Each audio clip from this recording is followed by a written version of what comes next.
ঢাকার নবাবগঞ্জ উপজেলার কলাপোতা গ্রামের এক কোণে আজও দাঁড়িয়ে আছে ইতিহাসের এক নীরব সাক্ষী, মধুবাবুর পাইন্না বাড়ি। এটি মূলত তেলিবাড়ি নামে পরিচিত এক প্রাচীন অঞ্চল, যেখানে একসময় তেল ব্যবসায়ী লোকনাথের নামেই এলাকার নামকরণ করা হয় বলে শোনা যায়। সেই ঐতিহ্যবাহী এলাকাতেই গড়ে ওঠে জমিদার গন্ধমাকা এই পাইন্না বাড়ি, যেখানে মধুবাবু নামে এক জনপ্রিয় ব্যক্তি পান বিক্রি করতেন। তার নামেই বাড়িটির পরিচিতি ছড়িয়ে পড়ে। তেলিবাড়ি এলাকার পাশেই রয়েছে পোদ্দার বাড়ি, কালীবাড়ি, কলাপোতার জমিদার বাড়ি, উকিল বাড়ি এবং জজবাড়ি, ব্রজনিকেতনের মতো আরও কিছু ঐতিহাসিক স্থাপনা। আজও এই বাড়িগুলি কলাপোতার সাংস্কৃতিক ও ঐতিহাসিক পরিচয় বহন করে চলে, যা অতীতের ঐশ্বর্য, জীবনযাত্রা এবং স্থানীয় লোককথার সঙ্গে ওতপ্রোতভাবে জড়িত।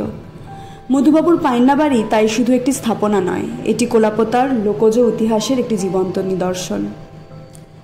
মধুবাবুর পাইন্না বাড়ি হিন্দু বার্তায় আপনাদের কাছে একটি উপস্থাপনা রইল।